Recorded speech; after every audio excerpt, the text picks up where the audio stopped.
E pessoal, hoje eu tô aqui de novo, né, para discutir mais um tema social e para variar, é um tema polêmico também, né, que é a questão do estudo de gênero, ou como os conservadores chamam, né, de ideologia de gênero, que é um assunto polêmico e que a gente precisa fazer essa discussão, né? A gente viu esse caso agora de violência contra a mulher que foi gravado, de um cara conhecido que agrediu a mulher, ainda ganhou dezenas, centenas de milhares de seguidores depois de ter agredido a mulher. Quer dizer, é uma coisa louca, né? Uma cultura do machismo muito forte, muito enraizada que está nessa nossa cultura. A gente precisa discutir isso, né, em todos os meios. Eu sou professor de sociologia há mais de 12 anos, então eu estou acostumado a lidar com essas questões. E esse tema é um tema muito caro para mim, porque ele é um tema que eu tratei no capítulo do livro que eu escrevi, de um projeto aqui da Universidade do Estado do Rio de Janeiro, em que, né, cada autor escreveu um capítulo, e o meu capítulo foi sobre essas questões, né, e o combate ao escola sem partido, que visa proibir que a gente discuta esse tipo de tema nas escolas.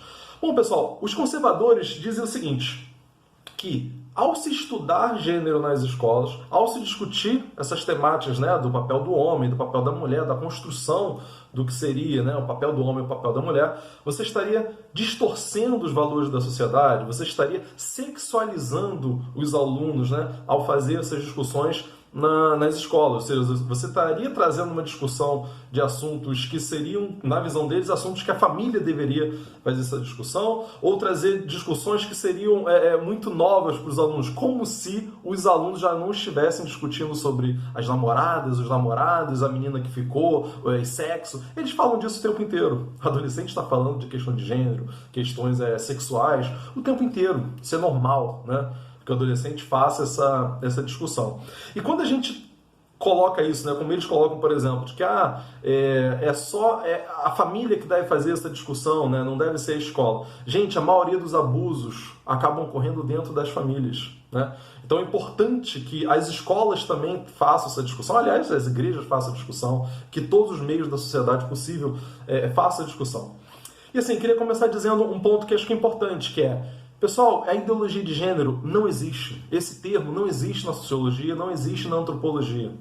Os conservadores inventaram esse termo, querendo dar a entender que nós, professores do ensino médio, do ensino superior, até do ensino fundamental, a gente estaria induzindo os alunos a um comportamento sexual, induzindo as alunas a serem feministas, induzindo as pessoas a terem um determinado comportamento com relação ao gênero.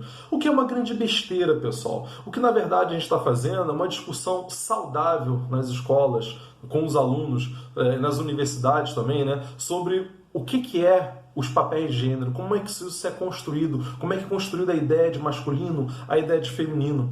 Isso está atrelado, pessoal, à discussão da cultura do machismo, que é algo enraizado na nossa sociedade. Em todos nós, inclusive, em mim, inclusive, logicamente, que eu estou aqui falando, né? Eu não estou fora disso pelo fato de estar aqui fazendo essa discussão, isso está em todos nós. Por isso é tão importante que a gente faça a discussão em todos os meios possíveis, né?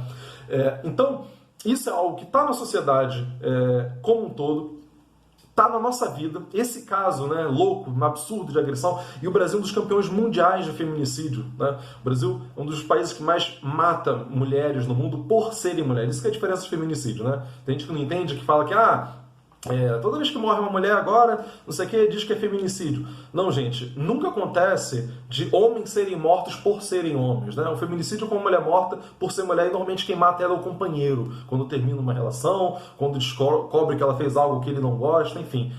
Para chegar a esse ponto, se chega a esse ponto, é porque a gente tem uma cultura de machismo muito forte. A gente precisa discutir isso, a gente precisa desconstruir isso. Não adianta a gente acreditar que fechando os olhos para esse problema vai deixar de existir, em que os alunos já não estão fazendo essa discussão. Então eu queria dar alguns exemplos com a minha 12 anos de experiência que eu tenho, de como é que funciona na prática essa discussão, né, de gênero e sexualidade nas escolas. Primeiro a gente está discutindo a cultura do machismo como um todo, né? Por exemplo, o fato de as mulheres receberem menos que os homens. As mulheres recebem, em média, aí, 30% a menos que os homens. Mesmo que as mulheres, né, sejam, que são, no caso brasileiro e boa parte do mundo, mais qualificadas do que os homens. Mulheres estudam mais do que os homens. E ainda assim ganham menos. por uma cultura de machismo. Por a gente entender na sociedade que a mulher não precisa ganhar bem, porque isso seria, né, papel do homem. Então é uma das coisas que a gente vai discutir. Agora, não só, logicamente. Por exemplo, a questão das tarefas domésticas, né? Eu faço a discussão com os alunos, eu vou ali perguntando quanto tempo que cada um deles dedica às tarefas domésticas. E o interessante é ver que aquilo que eu vejo na sala de aula é o que consta direitinho nas estatísticas, né? Que os homens, em média, por exemplo, isso é estatístico do IBGE, o IBGE faz essa pergunta. Homens dedicam, em média, 1 hora aos trabalhos domésticos. Mulheres dedicam, em média, 4 horas aos trabalhos domésticos. Isso é justo? Lógico que não. A maioria das mulheres hoje trabalha fora. As mulheres acumulam o trabalho doméstico com o trabalho fora de casa, além de cuidar dos filhos, etc. e tal. Então, no geral, as mulheres trabalham mais do que os homens. E aí, quando eu pergunto nas escolas se os meninos fazem as mesmas tarefas que as meninas, normalmente as respostas são assim. E eu trabalhei também no IBGE fazendo essas perguntas. É engraçado como é que isso se repete, né? Mostrando que isso é um padrão cultural. Os meninos falam, eu lavo a louça, eu arrumo minha cama, e tipo, acabou. As meninas não. Eu lavo louça, varro casa, cuido do meu filho, faço comida, boto não sei o que para fazer não sei o que, faço aquilo. Quer dizer, as meninas já fazem um monte de coisa desde adolescentes. E isso vai impactar posteriormente no tempo que essa menina vai ter para se dedicar aos estudos, no tempo que ela vai ter para dedicar à carreira. Vai interferir no desenvolvimento profissional dela, o fato da gente não dividir bem as tarefas domésticas. Então, isso é mais um exemplo de uma coisa que a gente estuda, né, na sociologia. Outra coisa que a gente discute também, a violência contra a mulher. Não dá para discutir só o ato final da agressão. Antes do homem ser um agressor, tem agressão verbal, tem agressão de ameaça, tem agressão de controle da privacidade, aquele cara que é muito ciumento, aquele cara que controla, né, a vida das mulheres e tal. E isso não começa aos 20 anos de idade, não começa aos 30 anos de idade. A gente vai aprendendo essa cultura desde pequenininho, essa cultura machista. Então isso precisa ser discutido na escola o quanto antes. E é lógico que o professor é um profissional qualificado para fazer essa discussão de acordo com a idade do aluno. Você, por exemplo, não vai discutir, por exemplo, doenças sexualmente transmissíveis com uma criança ali de 10 anos. Não é o caso. Você vai fazer essa discussão lá no ensino médio, com os adolescentes. Com os meninos mais novos, você vai fazer outras discussões dos brinquedos que um usa, que todo mundo ali poderia usar todos os brinquedos, porque os brinquedos também educam, né, as crianças. Então é lógico que o professor, ele é alguém que sabe fazer essa discussão. A gente precisa que esses profissionais que já estão na escola, que conhecem os alunos, que conhecem o processo educativo, façam, né, essa discussão também, né? Então, a escola precisa fazer essa discussão, a sociedade como um todo precisa fazer isso. A gente não está sexualizando aluno nenhum, a gente não está forçando a barra nenhuma. E outra coisa, os alunos adoram discutir isso. Garanto a vocês, quem for professor vai concordar comigo. Os pais aí, vocês perguntem para os seus filhos, para os seus netos, se eles gostam desse debate, eles vão dizer que sim. Queria só dar mais um exemplo para concluir. Lembra da Dilma? Lembra da imagem que se fazia dela, da Dilma, quando estava ali no processo de impeachment, que aumentou um pouquinho a gasolina? A gasolina agora está 6 e pouco. A gasolina aumentou para 3 e pouco na época e botaram a Dilma naquele adesivo absurdo, com as pernas abertas, né, com a mangueira ali do posto de gasolina entrando nas pernas delas. Uma imagem misógina, absurda, machista.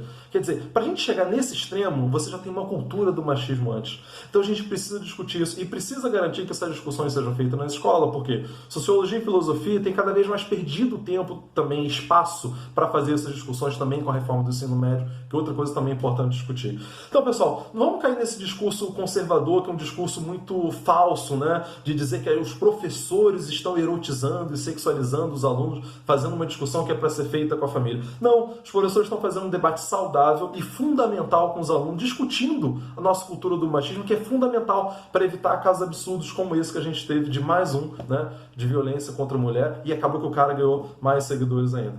Tá? Então, pessoal, isso fica aqui essa discussão. Lembrando que, né, é sempre importante que vocês curtam aqui o vídeo, curtam lá o meu canal também, o link da descrição vai estar aqui embaixo, para que esse vídeo chegue a mais pessoas e a gente continue fazendo essas discussões aqui com vocês. Tá ok, pessoal? Um abraço, até a próxima, até semana que vem.